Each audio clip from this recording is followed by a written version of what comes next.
Buongiorno e ben ritrovati con il TG Flash di Noi Sicilia.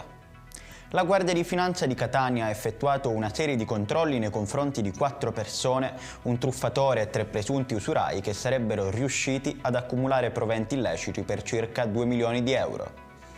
Vince il concorso interno per 1141 vice ispettori di polizia, ma viene assegnato in una sede differente da quella di lavoro e residenza. Fa ricorso al TAR e vince, motivo per cui non è stato effettuato nessun cambio sede per il poliziotto palermitano. I finanzieri di Palermo hanno sequestrato più di 2000 giocattoli di provenienza cinese potenzialmente pericolosi per la salute. Sono stati pertanto campionati e inviati alcuni prodotti al laboratorio per eseguire gli esami qualitativi. I tifosi del Catania hanno preso di mira il bus con i sostenitori del Pescara in occasione dei quarti di finale di Coppa Italia Serie C, lanciando fumogeni e bombe carta.